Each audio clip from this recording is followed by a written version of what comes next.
Hello दोस्तों, आप सभी का स्वागत है हमारे यूट्यूब चैनल गवर्नमेंट जॉब्स में। आज हम बात करने वाले हैं रेशियो एंड प्रोपोर्शन के मोस्ट आईएमपी के क्वेश्चंस के बारे में।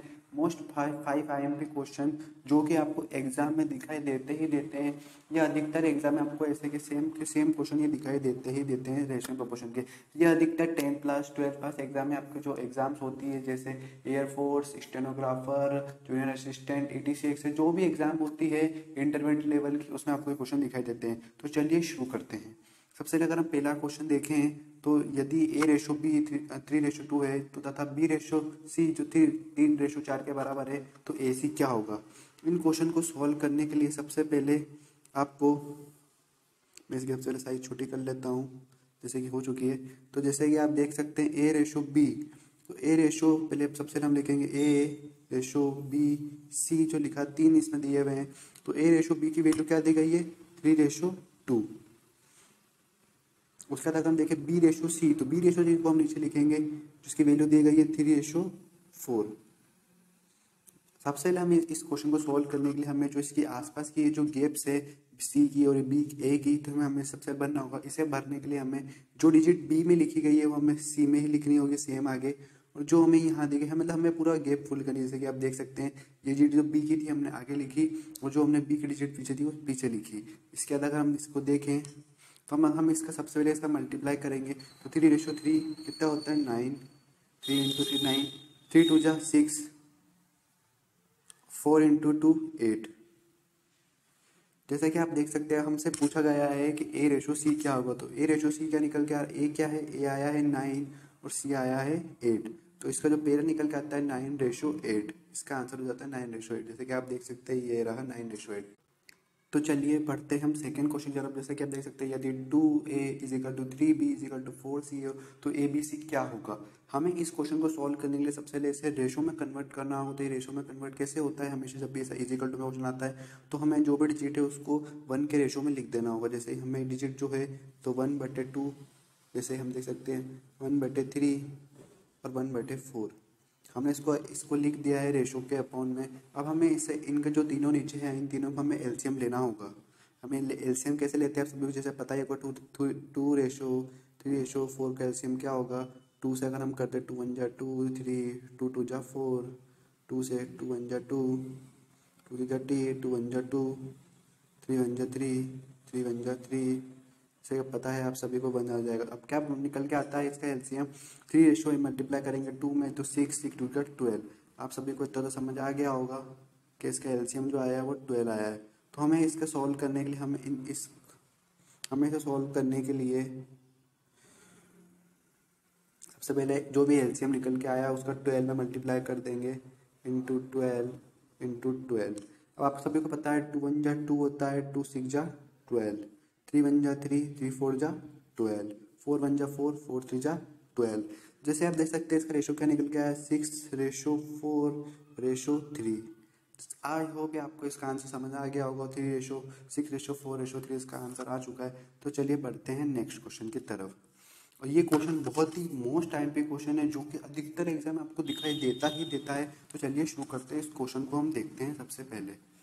तो देखिए जैसे ये जो क्वेश्चन है, एक बक्से में 180 रुपये हैं जो कि 1 रुपया 50 पैसे और 25 पैसों के सिक्के के रूप में है। सिक्कों की संख्याओं का अनुपात 2:3:4 है।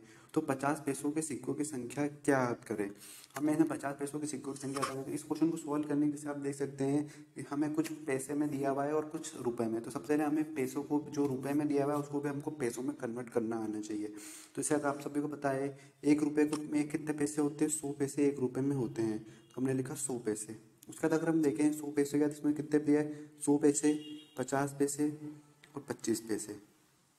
3 इसमें पैसे दिए हुए हैं, 25, एक सेकेंड, 25 पैसे, ठीक है। इसमें सिक्कों की संख्याओं का अनुपात कितना है 2:3:4। इनका अनुपात निकल के आया ही ये। अगर हम देखें, एक सेकेंड, इनका अनुपात निकल के आया है ये। अब हमें बताना है कि जो 180 रुपये हैं वो उसमें जो 50 पैसों की संख्या कितनी है। तो उसमें हमने इसका सबसे पहले मल्टीप्लाई कर देंगे ऊपर नीचे। 100 × 2 तो 200, 50 × 3 तो 150 और 25 × 2 100। अगर हम इन तीनों को, अब हमको टोटल संख्या दी गई 180 रुपये। आप सभी को पता है 180 रुपये हमें, अगर हमने इनको पैसों में लिया था उसको भी पैसों में लिया होगा, तो 180 की जो वैल्यू निकल के आएगी तो 1800 इसके जो है वो पैसे हो जाएंगे। अगर हम अगर लेकिन हमें कितने दिए गए, हमें को तीनों प्लस कर देते हैं, 200 प्लस 100 300 प्लस 150, तो कितने निकल के आते हैं, 450, ये हो जाते हैं 450 निकल के आ जाते हैं। आप सभी को इनको डिवाइड करना आना चाहिए, तो डिवाइड करते 0 से 0 गया। अब जैसे आप सभी को पता है, अगर हम उसे 5 से कर सकते हैं, लेकिन 45 के टेबल में जो है वो 4 टाइम में 180 आता है, तो 40 इसके नीचे की डिजिट निकल के आती है इन सबकी। देखिए आप सभी को पता है, लेकिन हमें पूछा गया है 50 पैसों की संख्या कितनी होगी, तो हमें 50 पैसों के सिक्के कितने दिए गए, 3, हमें 50 पैसों के सिक्के दिए गए, और एक वैल्यू डिजिट निकल के ये 40, तो इसका मल्टीप्लाई कर देंगे हम 40 में, तो लेकिन तो इसका आंसर निकल के आ जाएगा 120। आशा करता हूँ आपको ये क्वेश्चन समझ आया गया होगा। अगर नहीं आया हो तो मुझे कमेंट जरूर कीजिएगा, तो मैं आपको ये क्वेश्चन वापस एक बार फिर समझा। तो जैसे कि आप देख सकते हैं, जो थर्ड क्वेश्चन है उसमें ये भी मोस्ट टाइम पे क्वेश्चन है, जो कि आपको एग्जाम में अधिकतर क्वेश्चन ये बात पूछा जाता है। मैनेजर एंड मैनेजमेंट ट्रेनियों का अनुपात 3:5 है, तो 21 नए मैनेजमेंट ट्रेन भर्ती किए जाते हैं, यह अनुपात 3:8 हो जाता है। समूह में कितने मैनेजर होंगे, जैसा कह सकते हैं, अगर हम मैनेजर को हम कंडक्ट कर लेते हैं, एक सेकेंड, मैनेजर को हम कंडक्ट कर लेते हैं एम के द्वारा, और हम मैनेजमेंट ट्रेनिंग को कंडक्ट कर लेते हैं MT के द्वारा। इसका अनुपात जो है 3:5 दिया हुआ है मैनेजमेंट का, और इसका 5। अब 21 नए मैनेजमेंट ट्रेनी भर्ती किए जाते हैं, जो मैनेजमेंट ट्रेन है उसमें भर्ती किए जाते हैं, और यह अनुपात 3:8 हो जाता है। जैसे आप सभी को पता है, मैनेजमेंट ट्रेन में 3 भर्ती नए किए जाते हैं।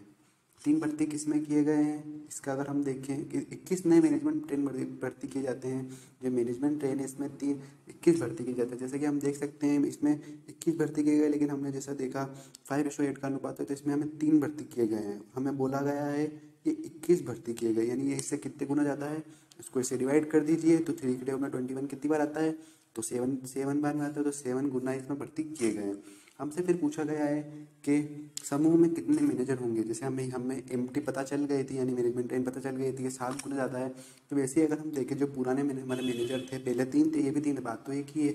हमने देखा मैनेजमेंट हमारा पुराना जो था वो भी 3 है, उसमें हम मल्टीप्लाई कर देंगे अगर 7 का, तो ये निकल के आ जाएगा 21। अगर हमसे पूछा जाता कि ये नए जो अपने मैनेजर है वो कितने, तो उसमें भी हम 3 का मल्टीप्लाई कर देते 7 का, तो वो भी 21 निकल के आ जाता।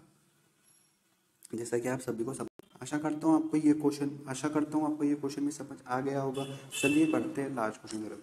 सर सभी को बताइए, ये जो क्वेश्चन है ये अधिकतर एग्जाम आपने खुद में भी देखा होगा, ये क्वेश्चन अधिकतर एग्जाम में आपको बार बार पूछा जाता है ये क्वेश्चन। तो ये क्वेश्चन फर्स्ट वाला क्वेश्चन का सेम है, लेकिन ये क्वेश्चन जो है अधिकतर एग्जाम में आपको पूछा जाता ही जाता है। तो चलिए आप इसे वीडियो रोक के खुद भी सॉल्व कर सकते हैं। मैं आपको बताता हूँ इस क्वेश्चन को सॉल्व कैसे करते हैं। सबसे पहले हमें डिजिट दी गई है A/B, तो हम सबसे पहले ABCD लिख देंगे।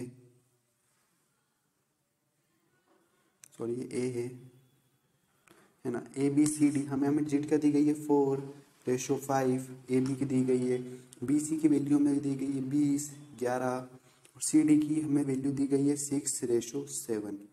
जैसे कि मैंने आप सभी को बताया था, आप सभी को आपको इसमें गैप फिल करनी होगी। गैप फिल कैसे करते हैं मैंने बताया था, जो B को है वो C को लिख दीजिए, और जो C को है वो D में लिख दीजिए 5/5। अब जो C में हम नीचे बढ़ते हैं, जो B से B का उसको आगे लिख दीजिए 20, जो C को है उसको लिख दीजिए 11। वैसे ही 6। अब मैंने आपको सभी बताया था, आप सभी को इनको मल्टीप्लाई करके लिखना है, लेकिन इसे देख सकते हैं मल्टीप्लाई बहुत बड़ा हो जाता है। तो इसे हमें एक और ट्रिक है, हमें सबसे पहले ये देखना होगा कि इन चारों लाइन में सेम क्या है, हम उसे कट कर सकते हैं जो एक टेबल से कट रहे हो। जैसे कि मैं आप सभी को बताता हूँ, जो कट रहे हो तो 5 5 5 5 4 जा 20। जैसा कि आप सब देख सकते हैं ये इसमें कट चुका है। अगर हम देखें तो इसमें सबसे पहले मल्टीप्लाई हमें करना होगा, तो अगर हम मल्टीप्लाई करते हैं तो जो हमें निकल के आता है 6 1 जा 6, 6 4 जा 6 18, 6 4 जा 24। 24 में जो निकल के आता है वो निकल के आता है 24 4 जा 96 ना 90। अब इसका हम 20 का इंटू 6 में करते हैं, 20 का इंटू 6 में, तो जो निकल जाता है 120। उसके बाद हम देखें 11 6 जा 66, 11 7 जा 77। जैसे कि आप देख सकते हैं इसका आंसर ये निकल के आया है 96, 120, 66, 77। इसे देखते देखते ये बी से मिलता हुआ आंसर है। आई होप आपको ये क्वेश्चन समझ आ गया होगा, और नहीं आया हो तो मुझे प्लीज़ कमेंट कीजिएगा, ताकि मैं आपके लिए वापस आपको मैं ये क्वेश्चन समझा दूँ नेक्स्ट वीडियो में, जो आप क्वेश्चन नहीं समझ आया होगा। आशा करता हूँ आपको ये वीडियो अच्छी लगी होगी। प्लीज़ लाइक, शेयर और सब्सक्राइब जरूर कीजिएगा।